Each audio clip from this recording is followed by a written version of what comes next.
a great deal of money in a world full of suffering. Why you? Why not you? Does it mean you have to be a sweatshop operator? Who said ashamed? I'm not ashamed. I give people a livelihood. No? Then? And Jacob, this invented, patched-together Yiddishkeit Jacob, sighs, while Ari, 8 years old, listens at the bathroom door, because Daddy is really talking to himself this time, shaving and talking, loud, easy to hear over the water, except not the words, but that's not what's so weird. Ari's used to that. It's that somebody's in there with him, and this other person is answering. So Ari goes to Senor Pedro's cage and lets the parakeet hop from his cage to his finger, then carries him down the hall to his mother's study. Freeze frame. You need to understand this house of theirs. It's substantial. One of a number of imposing houses in Brookline, part of Greater Boston, built early in the century, but in a mid-19th century style, with brick facade, classical portico, long multi-paned windows downstairs in high-ceilinged rooms with mahogany trim and deep Victorian moldings. In the spacious entrance hall, a broad carpeted staircase. To the right, a large living room. To the left, a dining room and paneled library.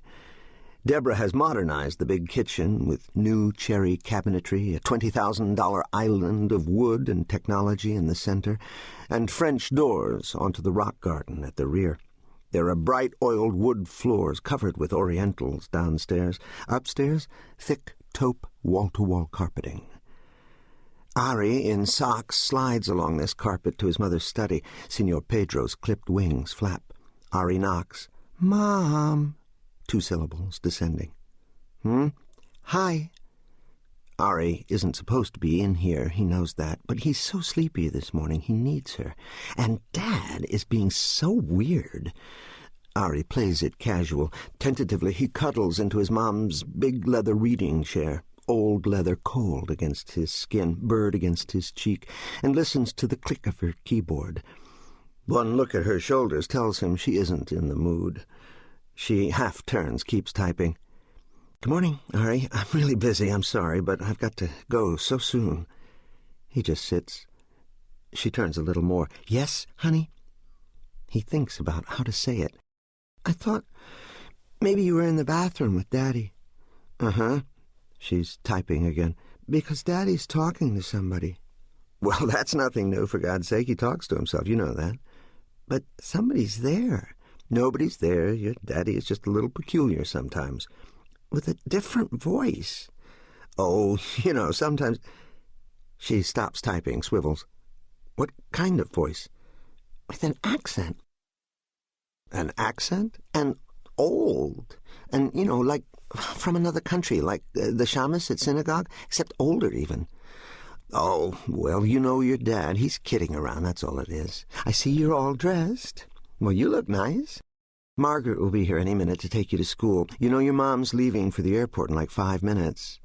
Mom, you promised you wouldn't talk about yourself in third person. I'm leaving for the airport in 5 minutes, okay? Maybe I'll ask Daddy." "Oh, I wouldn't. You'll just embarrass him." "Daddy? Daddy doesn't get embarrassed." "Anyway, it's nothing." Coming up for air, she asks, "Has Karen gone?" She has gone. The private bus service has picked Karen up for Buckingham. Deborah's chest feels suddenly heavier. She won't be seeing them for 2 days, and Karen didn't even stop in to say goodbye? Well, that's a statement. That's certainly a gesture. Her face tenses up like a soldier. Grim. Life. All right. Packed, ready for battle in Dallas. But really, talking to himself, for God's sakes, in another voice? They can lock him up and throw away the key. "Give me a kiss goodbye, you sweet, sweet boy." And he does. She kisses his forehead. Is he hot? He's probably fine. Unlike Karen, whom Deborah thinks of as earthy, full of juice, living at the edges of her skin, and not in some imitative, vulgar, Victoria's Secret way, Ari looks to his mother like a black-haired angel. About Ari, she's sentimental and unashamed. It's as if God had sculpted his delicate face into being, and just before letting him go from heaven, had put forefinger to nose. There, and pressed lightly.